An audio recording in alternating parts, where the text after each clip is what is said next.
Hey, everybody. Listen, we're getting ready to have our Money Monday series. I'm going to play the intro, and Pastor Grant will be right here. All right. We'll be right back. Thank you for joining us. Welcome to the Juice Radio Talk Show. Welcome to the Juice Radio Talk Show. Welcome to the Juice Radio Talk Show. Welcome to the Juice Radio Talk Show. Reality TV, church reviews. Let's talk happy love and marriage lifestyle. Come and talk with us. Come and share with us. Come and laugh with us. Come on and pray with us. Regina, Clovis, special guest. You should be following your lead. Bless, subscribe on YouTube, listen on podcasts. We live on IG and Facebook. This episode is sponsored by Truth and Triumph Ministries. All right. Hello, everyone. Welcome back to our channel, the Juice Radio and Talk Show. For those of you who are very familiar, today is Monday, and we do our Money Monday series here with Pastor Tawana Grant. She's on her way in. She will be here shortly. I wanted to go ahead and remind you all that every Monday at 12 noon Eastern Standard Time, we have this series on. Hey, Pastor Grant. God bless you. Good afternoon, everyone. Good afternoon. And this series on Money Monday is really to help you, to give you great tips, great advice on forming your business, and also some business ideas that you should be incorporating, if you haven't already done so, into your corporation. Now, Pastor Grant is here, and today we're going to be talking about debt management, balancing growth, and financial stability. I invite you all to listen, tune in, share, and let others know that we are here. I wanted to also give a shout out to Angeline Brown for becoming a YouTube member over here at the Juice Radio and Talk Show. Thank you so very much, and welcome to the channel. We appreciate you being here. And a great big hello to Judy Landon. She says, greetings from Grenada in the Caribbean. Thank you, in the Caribbean. Everybody says it different. Hello to Aaron. Thank you for being here as well. And also thank you for being so kind in the chat. And a wonderful hello to Little Lady. Welcome here. Thank you so much for being here. You guys, I'm going to turn it over to Pastor Grant. And I invite you guys, if you have any questions or comments, please put it in the comment section, and we will do our best to make sure that you get the right answer. Thank you so very much. Little Lady, she says, hello to Pastor Grant. She says, yes, was very educational. Yeah.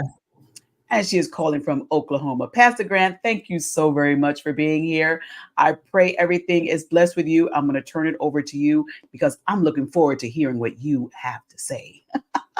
Most definitely. So good afternoon, everyone. So glad to be here with you today on Money Monday as we continue in our lesson and our series on cash management, right? We've talked about some of the methods in which we want to increase in our revenue.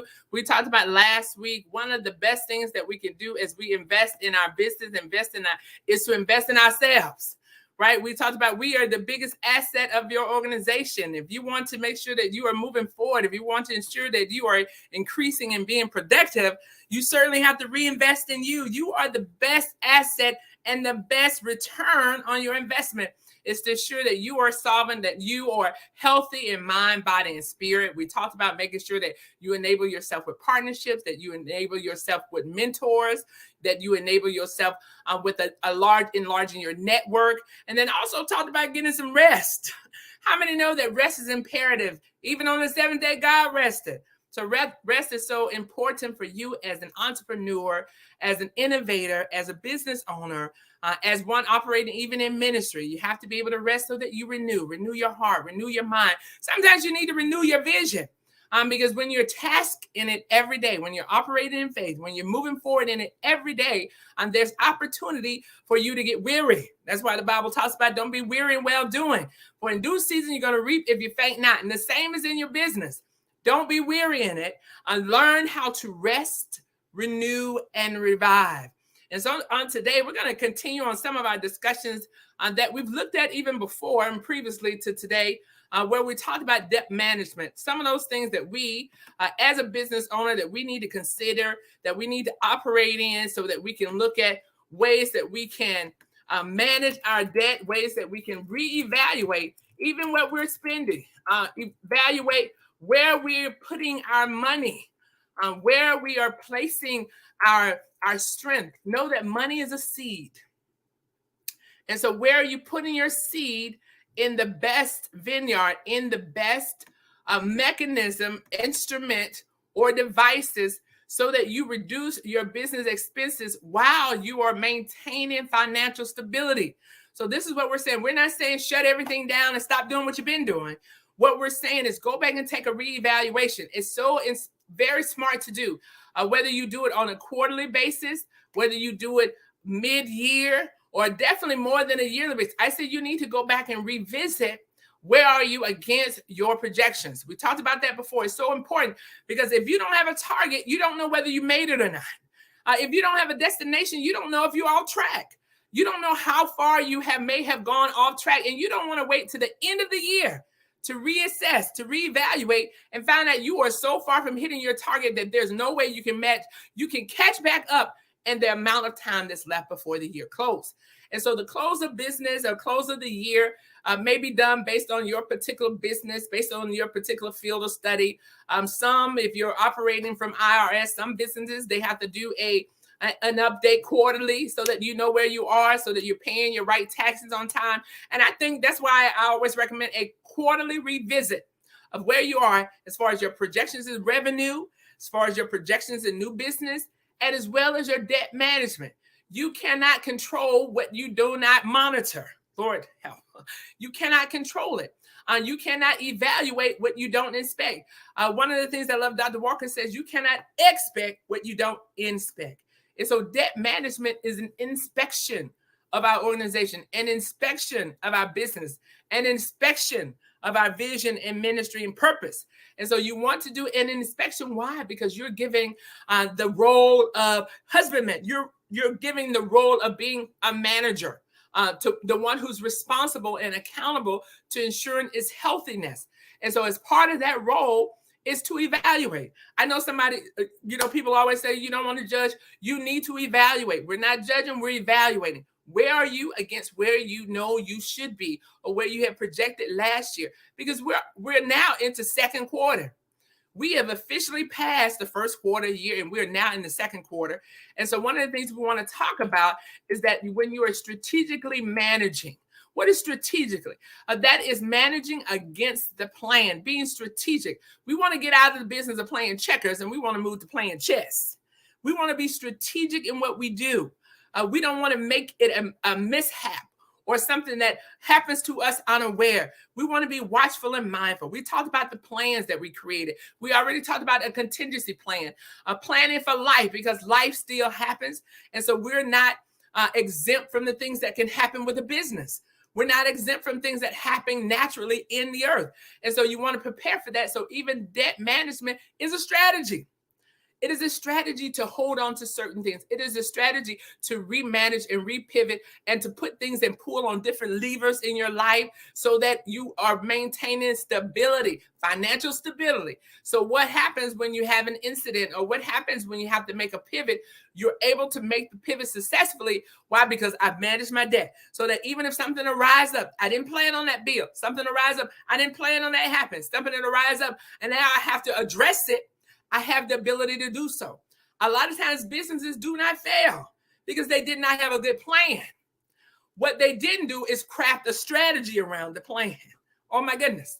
And so sometimes strategy involves not only looking at new revenue streams of income, but it also looks at debt management. And that's what we're talking about today. How can I manage my debts? And one of those things is to analyze and to prioritize debt. Analyze. Go back and look at where are you spending the money? Where is the organization spending and has the biggest amount of their expenses relative to the running and the operation? And so a lot of times you have to analyze, is this really necessary? Is this something that is benefiting us? Is this something against our strategic plan to get us to our expected end for this quarter? Is this going to get us to our expected end for third quarter, for fourth quarter, and for the end of the year? Is this, again, analyzing it and being honest. Sometimes that's why it's so important to make sure that you're working with your team. We talked about last week. One of the best assets that you have, along with yourself, is also your team.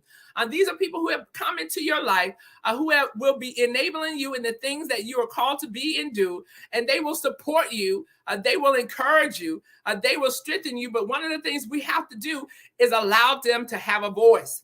And so one of the good things, even when you're analyzing the business, why? Because as the initiator, as the innovator, sometimes we can be blindsided. Sometimes we can be so focused on one thing that we miss an opportunity to see where something could happen that could cause us to have to pivot our plan. And some of us, listen, don't be so stubborn that you are stuck in one position. You're stuck on what you said. I always like the saying, marry the mission and date the method.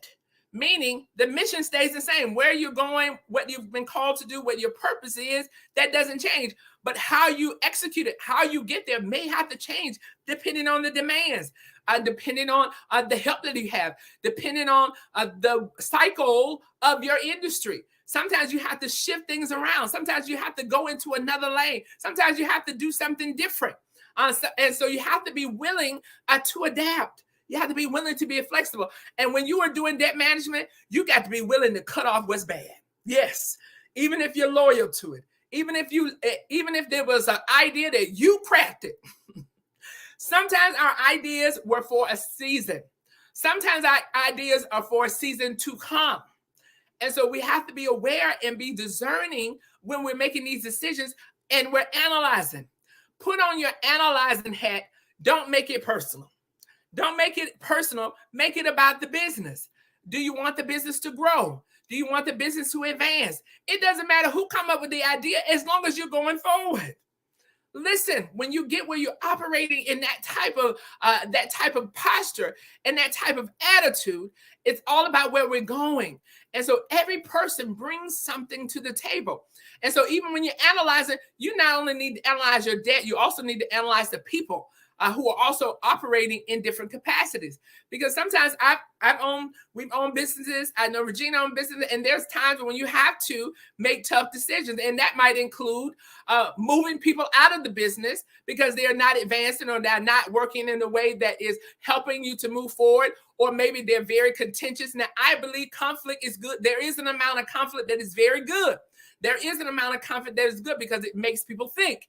It makes people reassess. It makes people look at something from a different perspective. And so you need to have that because it presses you to want to do something better and different. But you don't want to have conflict to where it becomes accusical, where everything is always an issue and everything is always a problem. So part of your analysis is evaluating where you're spending your money. Sometimes you might need to evaluate, you might be paying a certain level of expense for a different skill set. And you might find that that skill set is now available at a reduced pricing. Maybe you can do some negotiating with that particular contractor or that particular employee or that particular resource or that particular partner that you might have or that particular business alignment, third party you're working with.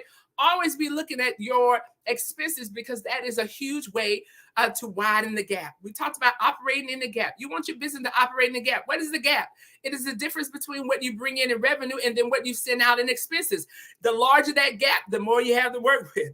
The larger that gap, the more you have to build on your vision and dream. And the more that you have to operate with, the more revenue that you have as a business owner, be able to ensure that you're solvent, to be able to ensure that you can put things into your contingency plan so that you can move forward. This is a way also, the bigger that gap is, you can relaunch into other streams of income. And so we want to continue to widen that gap. And one of the ways we do so is that we look at debt management. Thank you, little lady. Yes. Amen. Go forward. Yes. Amen. Be prepared to make difficult decisions. If you're going to be a business owner, if you're going to be an entrepreneur, if you're going to be an innovator, if you are going to be a leader in any capacity, you have to be able to make difficult decisions. And you have to be able to rightly be able to justify, be able to have the articulation and to give the meaning to it. Sometimes people won't even understand because as a visionary, you can see it. You can see down the road, but they may not be able to do so. And so what you have to do is explain and give information so that you get everybody on board. It doesn't mean that everybody has to agree, but we also need to understand our why. Why are we doing this? Why are we making this shift? Why are we going in this new direction? And so debt management requires that you be strategic in making those kind of decisions, making sure that you're strategic and reevaluating, making sure that you are strategic and going to look at some of those things that, again, might be difficult conversations to have. And then the next thing that you want to look at in debt management is definitely prioritizing your debt. Sometimes we are guilty of taking on things in our desire to advance, but we really hadn't prioritized. Is that a debt that I am able to take on right now? Is that a debt that is necessary for right now? Is that a debt that will advance me far enough? Because again, you need to prioritize your debt because that is key. Sometimes we are finding ourselves constrained because we're operating out of season. Because we're trying to do things that we haven't got there yet. A lot of times we want to do 5 things, but the first 1 or 2, we haven't got them operating in excellence. And so therefore you stretch yourself so thin that it's difficult to see advancement because you're working 4 or 5 things trying to make them work well. A lot of things you want to be very intentional. Yes, Latanya Crowd, Pastor Smith, God bless you. We want to be strategic and intentional. What you're doing, that's because you have a focus and you have a place you're going. When you have a target, it helps you eliminate a lot of distractions. It helps you to eliminate taking out emotions. It helps you eliminate taking out those things that would make it difficult for you to move forward. Because I have a plan. I have a strategic idea. I have a strategic track that I want to go in, and I have a strategic direction. And so anything that's going to pivot me off of the direction that I'm going, I need to evaluate it. Anything that's going to take me away from what I've already said, this is my priority for this quarter. This is what we're going to do this quarter. Anything that is going to pivot me off of the priority, that's how you make the right decisions. Because every decision ought to be around what you have prioritized as what you want to do in this quarter, what you want to do in this annual year portion, what you want to do by the end of the year. And that's the best way to get to your expected end is to stay focused. And so a lot of times when we're doing our prioritization of our debt, we really need to look at it through 3 prongs. Is it necessary? And a lot of times I found that even in my own life, when I look at the things that I wanted, is that necessary? No, I really don't need that. So I can cut that out. That's an expense that you can cut out. Is it necessary? Is it going to benefit my strategic plan? Is there a benefit in it? Is there something that I can get out of it that will help me?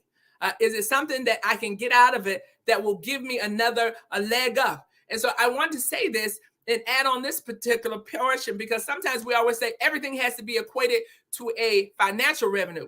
There are some strategic decisions that you're going to make around debt management that is going to help you, not with money, but with experience. That will help you, not with money, but influence. That will help you, not with money, but with your network. And so sometimes when you are expanding in these areas of debt management, having to prioritize, look at from an expansion, not just about dollars and cents.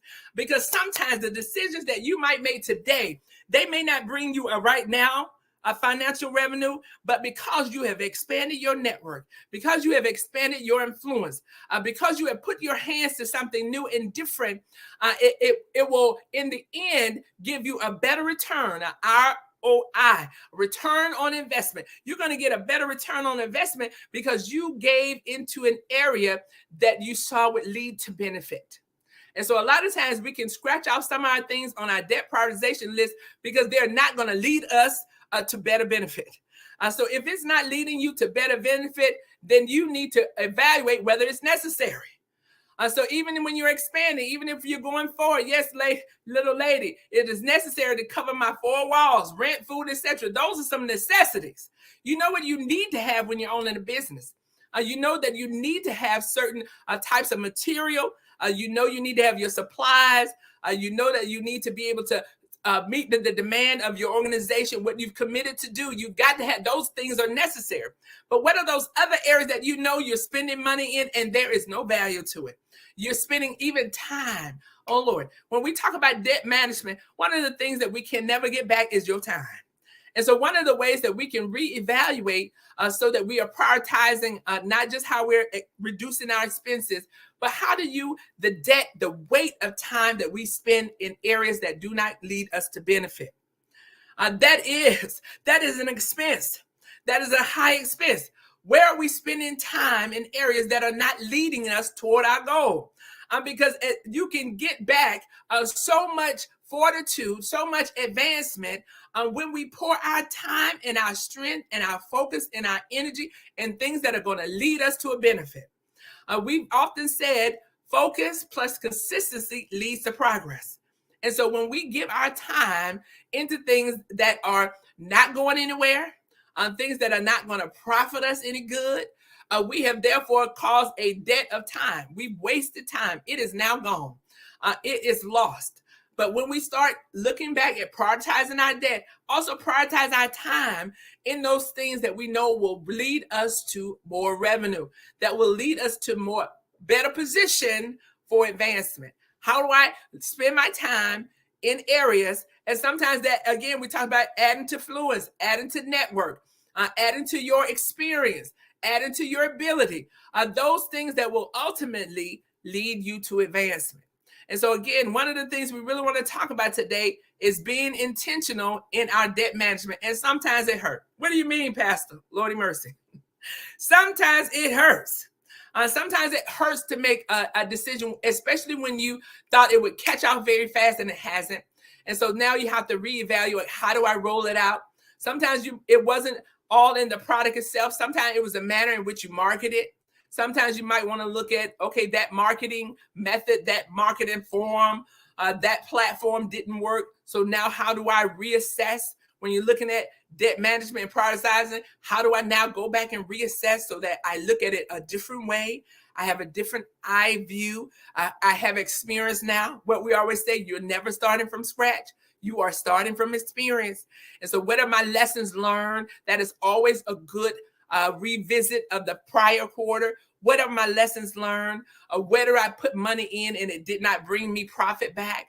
There are some things that take more than a couple of months to get profit back or a benefit from. So we're not saying cut it off, but there are some things that we put a lot of time into and you still haven't seen anything from it.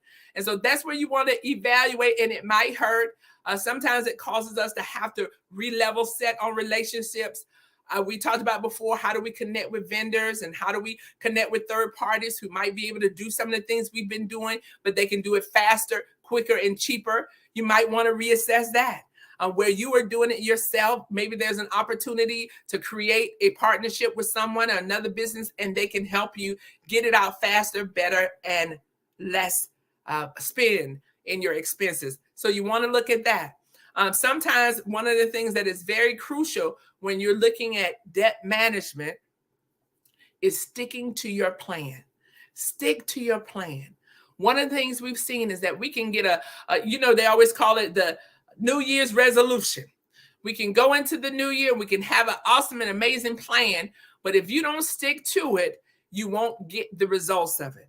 And so one of the things we want to talk about today, even as we operate and we want to start looking at our debt, start making a debt management plan, managing our expenses, reevaluating where we're putting money in, reevaluating where we're getting the payback, where we're getting the return on it, and then looking at where we might need to modify and bring in some additional decision factors, right? And move to something new, or maybe we need to press and put more time, more energy, more strength in it so we can see growth. That's what happens. When the husbandman or when the farmer, he plants seeds, he decides to go and work it. He don't just plant the seed and then leave it and walk away. No, he spends time in watering it. He spends time in nourishing it. He spends time sometimes in digging it out. That's what the scripture talks about, digging it out and putting down some more fertilizer on it and see, can I get it to grow? And so in some spaces of our life, even in our debt management, we need to evaluate and see, okay, I spent money on it this way. What is something else that may be less economical for me to do, but still add strength in that space? That is what I call a strategic thinker. Think outside of the box. It may be something you've never done before, but it may be a new creative way that helps you advance in your business, in your ministry, in your calling that God has given unto you. And so we want to encourage you. Again, debt management requires a shift in our prior pattern. Shift in our prior pattern. And because it is a shift, it won't always feel good. It won't always feel good. Sometimes we have to tell ourselves no. There's some things I know in my life. I said, no, not right now, because I'm working on this. There's some things I know a lot of us would want to be doing right now, but sometimes you have to tell yourself, no, I'm focused on this. I cannot be distracted. I cannot be persuaded. I cannot be shifted to the left or to the right. I have to be focused so that I can finish this. And when you finish this, then you can take on the next thing. Finish one thing strong. Finish strong. A lot of times we are guilty. We're guilty of having multiple things going, but no success nowhere. Finish something. Finish what you've already been called to do. And so then you can check that off, and then you have additional allocation to work on your next, to work on something that you have that will be promising for you, something that will be advantageous for you, so that it will move you to your next level. And so today, again, we just want to encourage you as we talk about debt management and how you have growth and stability. One of those things is managing expenses, and how you do that, you reanalyze. I need to go through. I need to pull everything back out. I need to revisit it. And you need to do that on a cycle. So on a cycle, whether it's monthly, quarterly, or annually. I don't recommend yearly, because by the time you wait to the end of the year to revisit, you have lost a lot of time to be able to pivot and change. And so if you're doing that revisit of analyzing, then it gives you information. Information is powerful. It gives you the information that you need to now look at, okay, now what do I need to do differently so that I can advance, so that I can cut down expenses. And that gives me more maneuverability right here in that gap. Now I can put that money towards something else. Now I can operate. Maybe I can save. Maybe I can invest in something else. Maybe I can move forward in a new stream of income. And then last thing, prioritize your debt. Prioritize it. And that means too, when you prioritize, you know what you have to take care of. And then you also know what is needed. And then it allows you to reassess again, are some things really necessary? And so we're encouraging you today, as we talked about last week, investing. This week, we're talking about debt management. There's always room for improvement. No matter where we are in our organization, wherever we are in our business, wherever we are personally, and the things that we've been called to do personally, there is room for improvement. And so now this is an opportunity to go back and revisit. Some of us are guilty of having some subscriptions that we're paying for and we don't even use. Some of us are guilty of having services being provided to us that we're not getting the full benefit of. And so then, therefore, you can waiver on those. Even in our businesses, there's some things that we're doing in the business, we're not really getting the payback. So we need to look at that and see, where is it that now I can maneuver myself to be able to be in a more advantageous position to prosper. And so we are encouraging you today. Again, you want to analyze, you want to assess, and then you want to prioritize. Because again, you cannot expect what you don't inspect. And so we're believing God for great things. And so even as you take the information we've shared today, we're believing it's going to grow you in every area of your life. Whether you use this information for your business, for your ministry, or for your own personal growth, it will help you. And so we say peace and blessings unto you today. We look forward to seeing you on next week on Money Mondays as we continue in our series on cash management. I'm Pastor Grant. God bless you.